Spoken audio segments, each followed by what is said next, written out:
श्री स्वामी समर्थ. नमस्कार मंडळी, मी गृहिणी ब्लॉगमध्ये मी प्रिया तुम्हा सगळ्यांचं नेहमीप्रमाणेच अगदी मनापासून स्वागत करते. तर मंडळी, येत्या 28 ऑक्टोबर रोजी आहे कोजागिरी पौर्णिमा आणि आपल्या हिंदू धर्मामध्ये सर्व पौर्णिमा आणि अमावस्या या खूप महत्त्वाच्या अशा मानल्या जातात. यांपैकी काही अमावस्या आणि या पौर्णिमा या तिथी विशेष अशा असतात आणि या दिवशी काही उपायसुद्धा आपल्या हिंदू धर्मामध्ये केले जातात, जेणेकरून आपल्या आयुष्यामध्ये सुख, समृद्धी, समाधान, शांती आपलं आयुष्य व्हावं, लक्ष्मी प्राप्ती आपल्याला व्हावी, आपली गरिबी जावी, आपली आर्थिक परिस्थिती चांगली व्हावी, ह्यासाठी काही उपायसुद्धा या दिवशी केले जातात.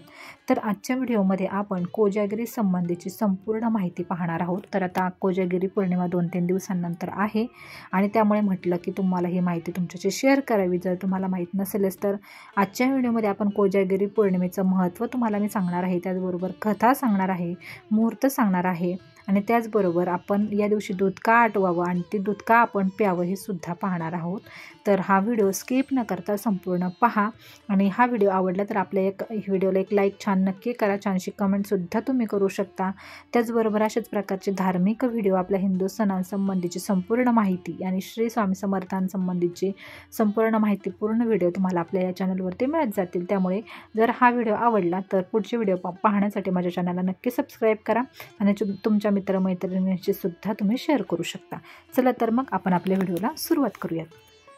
तर मंडळी, आता तुम्हाला सांगितलंच मी की आपल्या हिंदू धर्मामध्ये सर्व पौर्णिमा आणि अमावस्या खूप महत्त्वाच्या मानल्या जातात, परंतु यापैकी काही अमावस्या आणि पौर्णिमा या तिथी विशेष आहेत. अश्विन महिन्यातील पौर्णिमेला विशेष महत्त्व देण्यात आलेले आहे. या दिवशी शरद पौर्णिमा हा उत्सव साजरा केला जातो आणि यालाच आपण कोजागिरी पौर्णिमा असं सुद्धा म्हणतो. त्याचबरोबर रास पौर्णिमा, कौमुदी व्रत असे याला म्हणतात. शरद पौर्णिमेच्या रात्री चंद्र पृथ्वीच्या अगदी जवळ असतो आणि या रात्री चंद्राच्या किरणांवर अमृताचा वर्षाव होत असतो असे मानले जाते आणि त्यामुळे शरद पौर्णिमेच्या रात्री खीर किंवा दूध चंद्रप्रकाशात ठेवले जाते आणि नंतर ते प्रसाद म्हणून ग्रहण केले जाते आणि लक्ष्मी देवीला सुद्धा त्याचा नैवेद्य दाखवला जातो. हे दूध उत्तम आरोग्याने समृद्धी प्रदान करते अशी मान्यता आहे आणि याची काही वैज्ञानिक कारणंसुद्धा आहेत. याशिवाय शरद पौर्णिमेच्या रात्री देवी लक्ष्मी पृथ्वीवरती येते असा उल्लेखही धार्मिक ग्रंथांमध्ये केलेला आहे. त्यामुळे या दिवशी ती आपल्या भक्तांवर लवकर प्रसन्न होते असेही मानले जाते. शरद पौर्णिमेच्या रात्री विधीनुसार लक्ष्मी मातेची पूजा केल्याने घरात नेहमी ऐश्वर्य, सुख, समाधान, समृद्धी राहते. तर मंडळी, सर्वप्रथम आपण कोजागिरी पौर्णिमा 2023 ही कधी आहे आणि त्याचा मुहूर्त काय आहे हे आपण पाहून घेऊयात. तर पंचांगानुसार यावर्षी अश्विन महिन्याची पौर्णिमा म्हणजेच कोजागिरी पौर्णिमा शनिवार दिनांक 28 ऑक्टोबरला पहाटे 4:17 सुरू होईल आणि दुसऱ्या दिवशी रविवारी 29 ऑक्टोबरला पहाटे 1:53 समाप्त होईल. तर शरद पौर्णिमा 28 ऑक्टोबर रोजी उदय तिथी असल्यामुळे पौर्णिमेच्या चंद्रोदयाच्या वेळेनुसारच साजरी केली जाईल. 2023मध्ये शरद पौर्णिमेला चंद्रोदयाची वेळ ही संध्याकाळी 5:30 वाजता आहे, म्हणजे यावर्षी जरा लवकर आहे. कोजागिरी पौर्णिमेला दूध आटवण्याचं महत्त्व आता आपण पाहून घेऊयात की असं मानलं जातं की शरद पौर्णिमेला चंद्राच्या किरणांमध्ये ठेवलेल्या दुधाचे सेवन केल्यास रोगांपासून मुक्ती मिळते. हे दूध त्वचेच्या आजारांनी त्रस्त असलेल्या लोकांसाठीही लाभदायक असते. डोळ्यांच्या आजारांनी त्रस्त असलेल्यांना सुद्धा या दुधाचा फायदा होतो. याशिवाय अनेक आजारांमध्ये सुद्धा या दुधाचं खूप सारं महत्त्व आहे. त्याचप्रमाणे कोजागिरी पौर्णिमेच्या दिवशी सर्वजण दूध एकत्र बसून पित असतात. कोजागिरी पौर्णिमेच्या दिवशी पिण्यात येणाऱ्या दुधाला वैज्ञानिक तसेच शास्त्रीय कारणे सुद्धा आहेत. या पौष्टिक दुधामुळे अनेक आजार बरे होत असतात असे मानण्यात येते. चंद्राचा सात्विक उजेड या दुधामध्ये पडल्यामुळे हे अनेक आजार बरे होतात. त्याचप्रमाणे काही भागांमध्ये कोजागिरी पौर्णिमेच्या दिवशी गरबा खेळण्याची सुद्धा नवीन प्रथा आता आलेली आहे.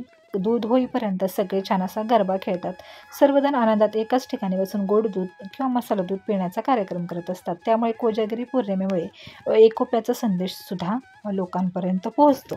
तर हे झालं कोजागिरी पौर्णिमेचा मुहूर्त आणि आपण का दूध ते प्यायचं किंवा का दूध आटवायचं. तर त्याचप्रमाणे आपण या व्हिडिओमध्ये कोजागिरीची एक कथासुद्धा पाहणार आहोत. तर हे आपला हिंदू धर्म हा खूपच पवित्र धर्म आहे आणि आपल्या हिंदू सणांमध्ये अनेक पौराणिक कथा असतातच. प्रत्येक सणामागे ही एक पौराणिक कथा ही असते. तसेच कोजागिरी पौर्णिमा या सणाला सुद्धा पौराणिक कथा प्रसिद्ध आहे. ही गोष्ट फार वर्षांपूर्वीची आहे. मगध नावाचे राज्य होते. या राज्यामध्ये गरीब आणि सुसंस्कृत असा वलित नावाचा ब्राह्मण राहत होता, परंतु त्याची पत्नी त्या ब्राह्मणाप्रमाणे नव्हती. ती खूप दृष्ट होती. ब्राह्मण गरीब असल्यामुळे त्याची पत्नी त्याला त्रास द्यायची, त्याच्याकडून अनेक कामे करून घ्यायची. त्या ब्राह्मणाला त्याच्या पत्नीचा खूप त्रास होत होता. म्हणजे त्याचा स्वभाव आणि तिचा स्वभाव खूप वेगळा होता. त्याने ती काय करायची, त्याच्याकडून खूप सारी कामे करून घ्यायची. आणि एक दिवस हा गरीब ब्राह्मण पूजा करत असताना त्याच्या पूजेमध्ये त्याच्या पत्नीने व्यत्यय घातला होता आणि त्याची पूजा पाण्यामध्ये फेकून दिलेली होती. आता त्याच्या पत्नीला खूप जास्त त्याच्या पत्नीला खूप जास्त कंटाळला होता. तिच्या त्रासामुळे तो जंगलात निघून गेला. त्याला जंगलामध्ये काही नागकन्या भेटल्या आणि त्यांनी त्या नागकन्याला त्यांची अवस्था समजावून सांगितली. तर नागकन्याने त्या गरीब ब्राह्मणाला कोजागिरी व्रत करण्याचा सल्ला दिला. म्हणजे कोजागिरी व्रत तू कर असं त्यांनी सांगितलं. मग त्याने कोजागिरी व्रत केलं आणि तेव्हापासून त्याला सुख समृद्धी लाभली. तसेच त्याची पत्नीही त्याला आता त्रास देत नव्हती, चांगली झाली होती आणि त्याचा संसार छान सुखाने नांदत होता. अशा प्रकारे कोजागिरीची व्रत करण्याची ही पद्धत जी आहे ती सुरू झाली. किंवा कोजागिरीची पौराणिक कथा जी आहे ती कोजागिरी पौर्णिमेनिमित्त प्रसिद्ध आहे. अजूनही कथा आहेत, पण एक कथा मी तुमच्याशी या व्हिडिओमध्ये शेअर केलेली आहे. तर मंडळी, कोजागिरी पौर्णिमा ही लक्ष्मी मातेला खूप प्रिय आहे. या दिवशी लक्ष्मी मातेचं असं पौराणिक कथांमध्ये सांगितलेलं आहे की लक्ष्मी माता या दिवशी पृथ्वीवरती येत असते आणि कोण जागा आहे किंवा कोण तिची आराधना पूजा करत आहे हे पाहत असते. त्यामुळे तुम्हाला संधी आहे की तुम्ही लक्ष्मी मातेची पूजा करू शकता, त्याची सेवा करू शकता, जेणेकरून लक्ष्मी मातेची तुम्हाला सगळ्यांवरती छान कृपा होईल. तर एक छोटासा उपाय सांगते. जर कुठलाच उपाय तुम्हाला करता आला नाही तर तुळशीला देवी लक्ष्मीचे रूप देखील मानले जाते आणि शरद पौर्णिमेला तुळशीची पूजा करणं सुद्धा खूप शुभ आहे. आणि ज्या घरामध्ये तुळशीची नित्यपूजा होते त्या घरातील लोकांवरती लक्ष्मी माता नेहमीच प्रसन्न असते.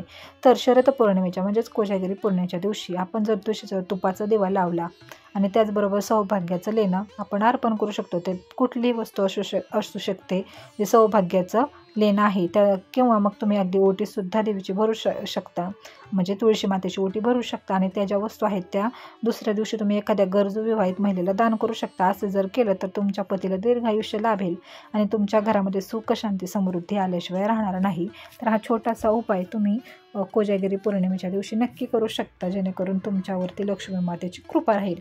तर हा छोटासा व्हिडिओ तुमच्याशी मी शेअर केला. कोजागिरी संबंधीची संपूर्ण माहिती सांगितली, मुहूर्त सांगितला, कोजागिरी पौर्णिमा कधी आहे ते सांगितलं, त्याचबरोबर दूध आटवण्याचं महत्त्व सांगितलं, ते दूध आपण का प्यावं हे सुद्धा सांगितलं आणि कोजागिरी पौर्णिमेची कथासुद्धा तुमच्याशी मी थोडक्यात शेअर केलेली आहे. तर हा व्हिडिओ तुम्हाला कसा वाटला हे मला कमेंट सेक्शनमध्ये तुम्ही नक्की सांगा. आवडला असेल तर लाईक, शेअर आणि सबस्क्राईब करा. तुमच्या मित्रमैत्रिणींना तुम्ही शेअर करू शकता. अशाच प्रकारचे छान छान धार्मिक व्हिडिओ, श्री स्वामी समर्थांसंबंधीचे संपूर्ण व्हिडिओ, आपल्या हिंदू सणांची संपूर्ण माहिती तुम्हाला आपल्या या चॅनलवरती दिली जाईल. चला तर मग पुन्हा भेटूया तशाच एका छानशा व्हिडिओसोबत. तोपर्यंत येणारी ही कोजागिरी पौर्णिमा आहे तुम्हाला खूप शुभ जाओ आणि येणाऱ्या कोजागिरी पौर्णिमेच्या माझ्या सगळ्या सबस्क्रायबरना खूप खूप खूप शुभेच्छा. चला तर मग पुन्हा भेटूया तशाच एका छानशा व्हिडिओसोबत. श्री स्वामी समर्थ.